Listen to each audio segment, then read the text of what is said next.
The word darshaniyatamam, which is used in this verse, means that the Lord is so beautiful that the devotee yogi does not wish to see anything else.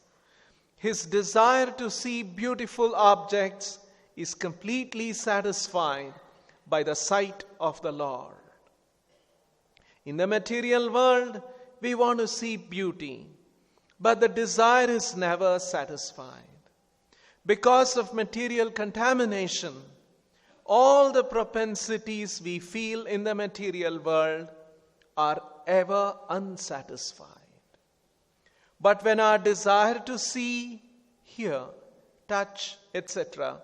are dovetailed for the satisfaction of the Supreme Personality of Godhead, they are on the level of the topmost perfection. Although the Supreme Personality of Godhead in His eternal form is so beautiful and pleasing to the heart of the devotee, He does not attract the impersonalists who want to meditate on His impersonal aspect. Such impersonal meditation is simply fruitless labor. The actual yogis, with half-closed eyes, fix on the form of the Supreme Personality of Godhead, not upon anything void or impersonal. So in this part of the Bhagavatam, we are reading Kapila's instructions to his mother about dhyana, yoga, meditation. And here in these last few verses that we have been reading, Kapila is describing the form of the Lord in the heart of a devotee, of a yogi, and how one should meditate on that form. So here, today's verse, Kanchi Guno Lasach Shronim. The Lord, after in the previous verses, it was described that He has a Vanamalaya, He has a forest flower garland, which is, there are bees buzzing around, humming around, and Kirita, Nupura, Hara, all of them. And in today's verse, Kapila is describing that how the Lord has a Kanchi Gunola Sach Shronim. He has a brilliant girdle encircling his hip. And he is seated, Vishtaram, Hrudayam Bhoja Vishtaram. He is seated in the heart of a devotee. And he is Darshaniya Tamam. Darshaniya Tamam.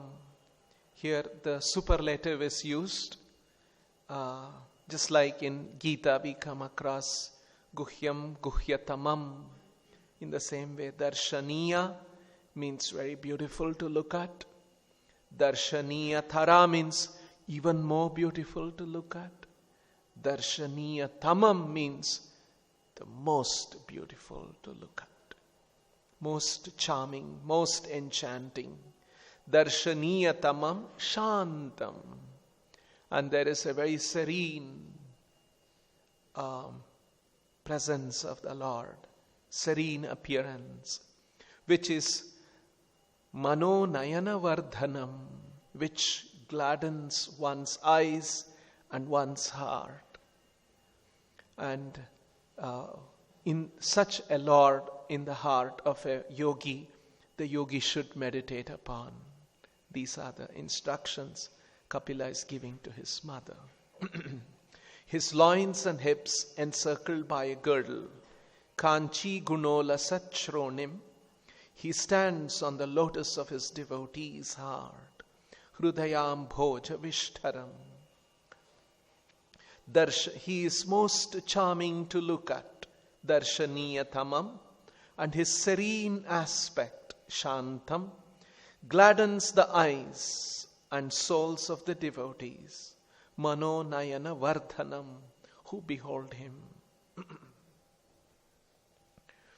And in the purport, Srila Prabhupada has made some very interesting observations.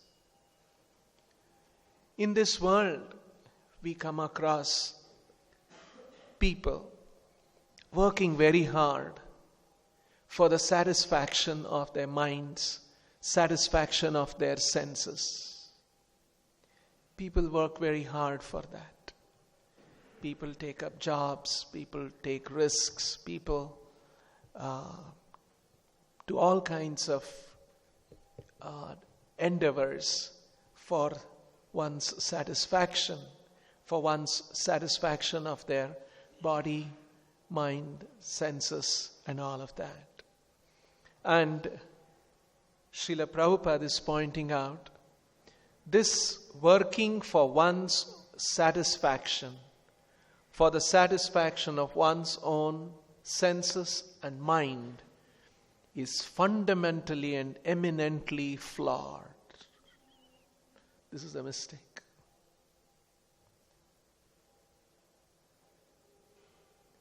Here Prabhupada is saying, but when our desire to see, hear, touch, etc. dovetail for the satisfaction of the Supreme Personality of Godhead, they are on the level of the topmost perfection.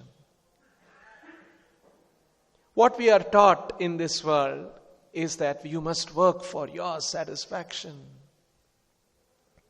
But working for our satisfaction, our senses and of our mind, is completely flawed, because we are not understanding the full picture of who we are, what this world, what this situation we are in. We don't have an understanding of all of that.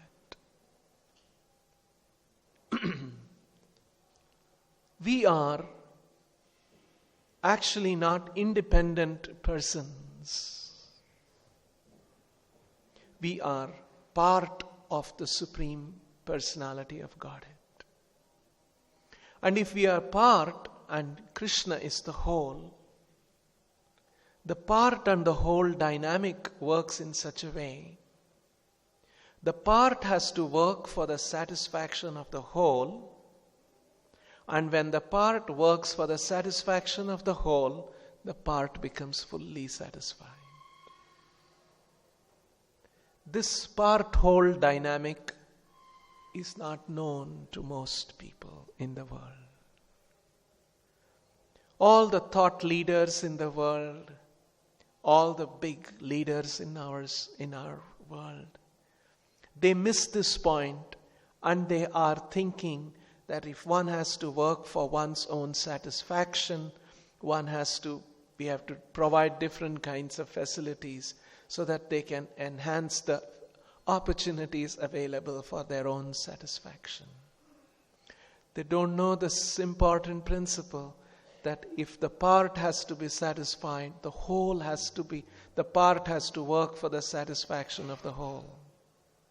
Just like all the parts of our body, or all the different organs of the body, they are not independent. The kidney, the pancreas, the heart, the lungs, they are not independently existing here in our system. They are part of the whole system. And if any of the part has to be well nourished, they have to be doing their function for the well-being of the whole. And when that is happening, the body is in a healthy condition, and all the parts of the body are nourished and provided with what they need. In the same way, we are not an independent individual living entity. We ultimately belong to Krishna. In one sense, it is not correct to say the world leaders don't know about it. They know, but don't know it perfectly as our Vedic literatures point out. What do they know? Yes, when somebody works for his own satisfaction, my satisfaction, that is on the one end of the spectrum. If somebody works for not just my satisfaction, but for my family members' satisfaction, that is highly admired. I remember watching one video. This happened, I think, about 1 or 2 years back or so. Our Prime Minister, he had been to the US and he was speaking. It was some big gathering. And then he recalls that how his mother, because we know our Prime Minister comes from a very humble background, he recalls how his mother was doing menial jobs, doing some household menial jobs to send her children to school and get them educated. And as he described that, how his mother was doing menial jobs, his voice became choked up. And then he went on to say, there's nothing special about my mother doing this. There are lakhs and lakhs of mothers in our country who are working very hard to serve, to see that their children get educated. And his voice became even more choked up, and everyone moved by what our Prime Minister was saying. So you see how when the mother sacrifices something for the child, that's highly appreciated. So working for one's own satisfaction, that's actually animal life. Animals just do that. If there is some food, they fight and they get that food, they are eating. Another animal comes, they somehow try to protect that food for themselves. Don't let another. And if another animal comes, they fight with each other and they tear apart, and that's what happens. There's no such thing as, okay, nice, you have come, I'll share with you. I don't mind a little bit more, you can have more. Animals don't do that. They're very, very self-centered. So when somebody is not so self-centered and thinks about, no, not just me, my family, my children, that's very good. That's considered to be more elevated, more exalted, ready to do sacrifice for my children. If somebody becomes very rich in this world and not just keeps his family, nice home, all of that, comes back to his own town or own village and does some big thing for his town, for his village, then that's also highly appreciated. See, he's not just working for himself or his own family, but for his community. He went, became so rich, but he thought about his village. He came back to the village and he is working for the good of the village. That is something. You see, this is also appreciated. This is considered even more than just work for one's own family. A lot of people do that, working for their own family. So like this, you can see how on the one end of the spectrum is working for oneself, which is like animal life. As you expand family, my village, my community, my nation. People think about their nation and sometimes they risk their lives, join the army and go to the borders and fight and all of those kind of things. We appreciate the Jawans of our country. See, they are working for the good of the country. So that's also appreciated. So now you keep moving higher and higher and higher all the way. All this understanding is there. What is happening in all of this? In the animal, he's thinking, I'm completely independent, I'm my enjoyment. When somebody is thinking, no, not just me, my family, there is an understanding that I belong to this family and I must work for that family. And that gives me satisfaction rather than just for myself.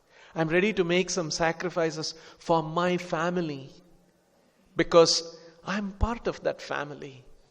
So there is an understanding that I'm not myself, but I'm part of the family. Even bigger is, I'm not just my family is part of my village.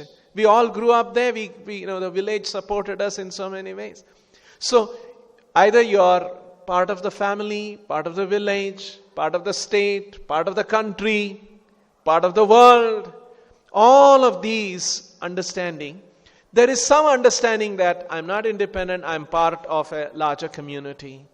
But all of these are still short of the perfect understanding, because these are, by the laws of karma, we all come together into a family, into a village, born in a certain community or a certain country, and according to the laws of karma, we move on to another family, another community, another country. Could be another planet, another loka. All of these kind of transmigrations are happening for the living entity. Now, this living entity is part of which community, which village, which family?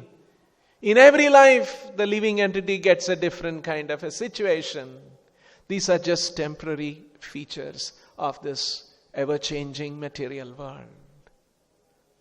The living entity is not really part of any of these.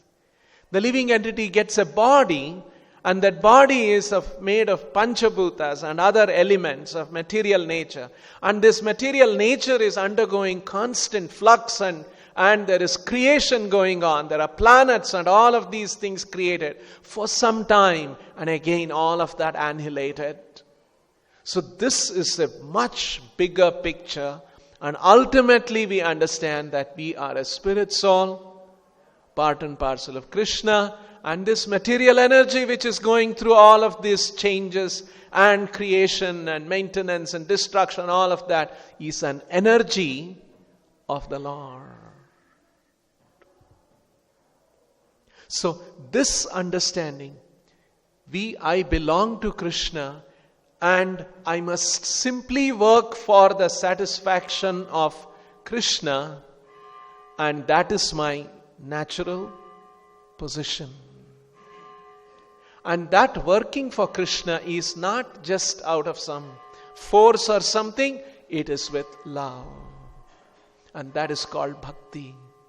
So to come to that stage, so on the one hand of the spectrum is working for oneself, and then there are different kinds of people who understand that they belong to family, community, nation, and all of that. So they expand their understanding, or in one sense, from an absolute point of view, their misunderstanding, and move on. And at the far end of the spectrum is understanding that I belong to Krishna.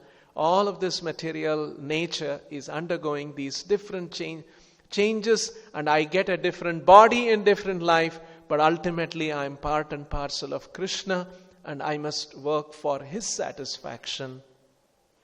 That is the perfection. So that is what Prabhupada is pointing out here. When our desires to see, hear, touch, etc. are dovetailed for the satisfaction of the Supreme Personality of Godhead, they are on the level of the topmost perfection. How is it perfection? Because when one begins to serve the Supreme Lord, all his senses reach perfection. That's why Prabhupada is pointing out all this in the context of the word darshaniyatamam. We want to see beauty. We are all looking for beautiful things. We want to hear very pleasant things. We want to taste all the senses, and the mind wants to be happy. Now all of this attains state of perfection when it is dovetailed to Krishna or Vishnu.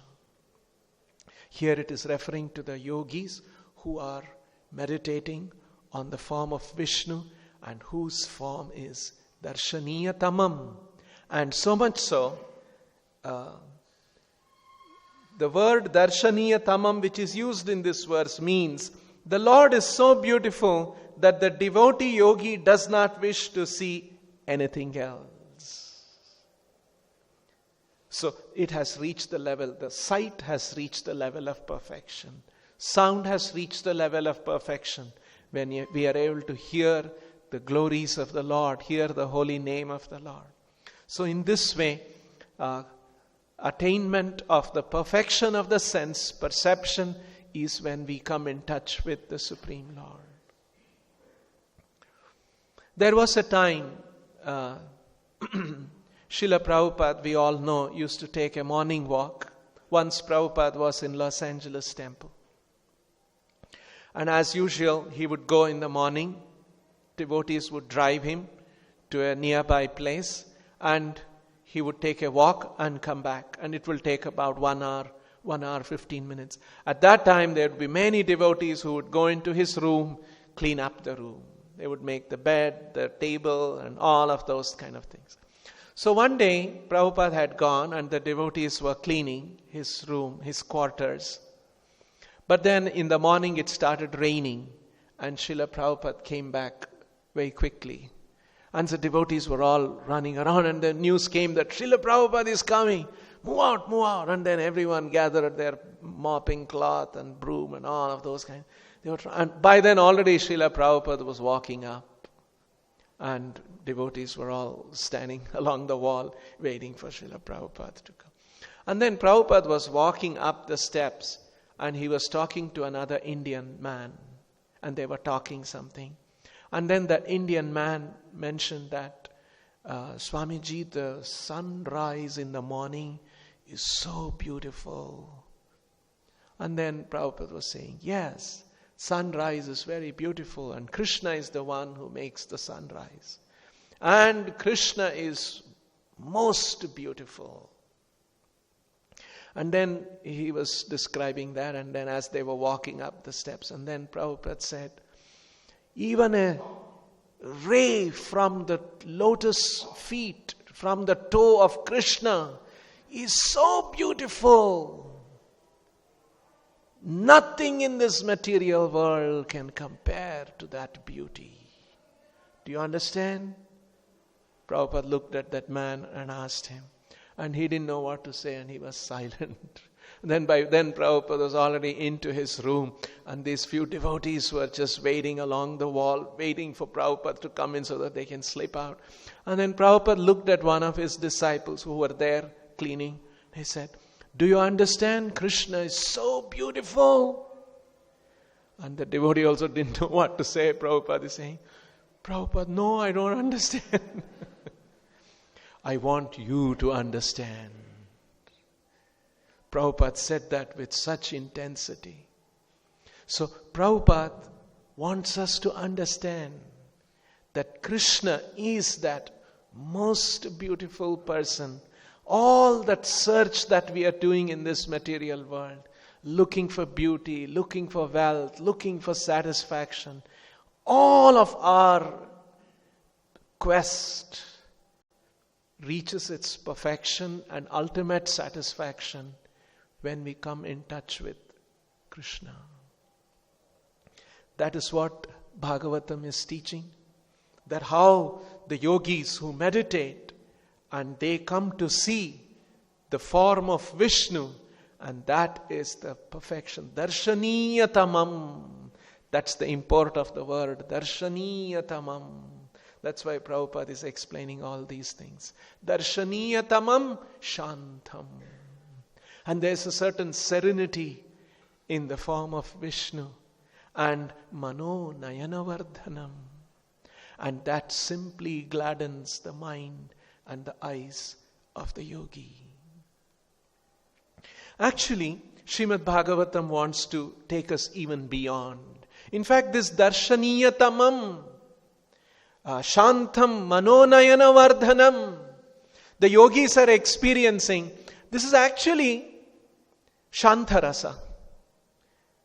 Very, very passive relationship. And Prabhupada writes in the Bhagavatam, although they, tapasvis, yogis, jnanis, although they may be called shanta bhaktas, real bhakti begins with dasya rasa. This is considered to be Shanta Rasa, but a very, very, very preliminary stage of bhakti. Even more than that is there. So, how Bhagavatam is preparing us, telling us that this Shanta Rasa Dhyana, which the yogis meditate upon, Darshaniyatamam Shantam Mano Nayana Vardhanam. And there is more than that. And that is how higher rasas of Dasya, Sakhya, all of that is introduced in the Bhagavatam. And Krishna comes to this world to demonstrate all of that when he performs his Leela. So there is one portion in the 10th canto of the Bhagavatam. Prabhupada explains this in the 10th canto. And Krishna would go with the cowherd boys. And these boys, they didn't know that Krishna is God. They just thought that he is their dear friend. And they didn't bother. Even if he was God, that was not a big thing for them. He's our friend. And so they would go with Krishna. They would take the cows and the calves in the forest. Sometimes Krishna would leave all of these cowherd boys and go away alone and stand there far away. And these boys, they were playing around. They didn't realize. So there is this very nice verse. Yadi duram gatha Krishna. Sometimes Krishna would go far away. Yadi duram gatha Krishna. And the cowherd boys were all left behind. And Krishna would go alone and he would look around there and he was struck with the beauty of Vrindavan forest. Yadi duram gatha Krishna. Vana shobhekshaniyatam. Vana shobha. He saw the beauty of the forest. And ikshaniyatam. So he was watching this beautiful forest and he was wonderstruck. Then, all the boys saw, where is Krishna? And the Krishna was not around them. And then they all started, aham purvam. They started running towards him. There Krishna is. Aham purvam. Idi samsprishya remire. This is Shukadeva Goswami describing. They saw Krishna there and they all started running. I will touch Krishna first. You know how boys are. Boys, would do such things. So these cowherd boys say, aham purvam, iti samsprishya remire. In this way they would run and they were enjoying like this. And then Shukadeva Goswami goes on to say how these boys, they were described, they would go into the caves and they would call out the names and the caves would echo. And then they would get, see? And then they will sometimes very angrily call out something and the cave would angrily respond. And then they would all laugh. So like this, they would have all different kinds of games and they would see a peacock dancing and they would go and imitate the peacock. And then everyone would just happy time. Iti re mi re. So and then Shukadeva Goswami says, look at all this, how these boys are. And then he describes one very important verse, which Srila Prabhupada quoted many times. This verse is you see, even when Shukadeva Goswami is describing all of these pastimes, he wants to constantly remind Parikshit Maharaj who this person who is playing around is. Ittam satam brahma sukhanubhutya. Brahma sukhanubhutya. The impersonalists, the jnanis, they all are wanting that Brahma Sukha, experience of Brahma Sukha. Ittam satam Brahma Sukhanubhutya Dasyam Gatanam Paradaivatena. So the impersonalist jnanis, they look for that Brahma Sukhanubhutya, Brahman experience. Dasyam Gatanam Paradaivatena. And there are so many devotees in the Dasya Rasa. They consider, who is Krishna? He is Paradeva. He is the Supreme Lord. And we have to render service to Him. Dasyam Gatanam Paradaivatena. Ittam satan brahma sukhanubhutya dasyam gatena paradhaivatena mayashritanam naradarakena. And there are many people who don't know all these things. Mayashritanam, they are under the clutches of Maya and they think he's just a small human boy. Mayashritanam naradarakena. But he is actually that Supreme Lord. Sakam vijahruhu. These cowherd boys, they are actually vijahruhu, they are enjoying with him. Kruta punya punja. What is the good fortune of these boys? What great fortune they have done. That Krishna, whose effulgence jnanis want to get an experience of ittam satam brahma sukhanubhutya. That Krishna, whom with those who are in Vaikunta, they look upon him as Paradeva, the Supreme Lord, and they are serving him with awe and reverence. And there are people who are foolish, who don't understand any of these things. Mayashritanam naradarakena, they look upon Krishna as an ordinary human boy. But that Supreme Lord Krishna, Sakam vijahruhu, look at these cowherd boys, they are enjoying with him. Kruta punya punja, what great fortune these cowherd boys have done. So here Kruta punya punja, punja means a heap or an accumulation. So that opportunity for associating with the Lord and serving the Lord and enjoying in this way like the Gopas are enjoying, this is an accumulation of punya. Here punya refers to not mundane piety. The word punya actually means very elevated, very exalted. Punya can also mean mundane punya, but here it is just like Krishna says, Esham to antagatam papam jananam punya karmanam. In the 7th chapter, Krishna concludes by saying, who is eligible for bhakti? Esham to antagatam papam. Those who have ended sins, jananam punya karmanam, and have accumulated punya, here referring to bhakti. Te dvandva moha nirmukta, and they have become freed from the dualities of this material world. Then such people, drudhavrataha, they can bhajanti mam drudhavrataha, they can worship me with drudhavrata. So this is punya here refers to devotional credits performed over many, many lifetimes and accumulated, and such Gopas were able to enjoy with Krishna. So Bhagavatam, as Prabhupada gave this very interesting explanation. Bhagavad Gita teaches the science of God.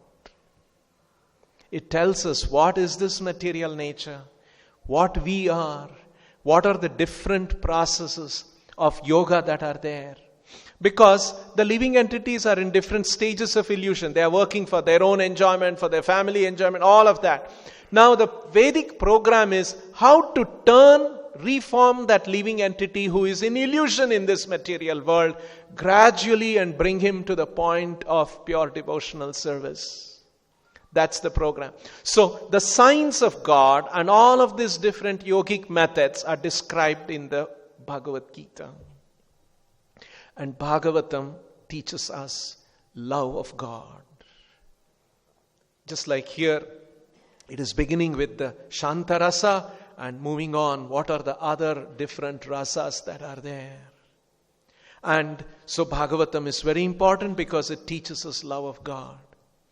And then the third book, Chaitanya Charitamrita, which is another important set of books that Prabhupada gave us, teaches us how to intensify that love of God.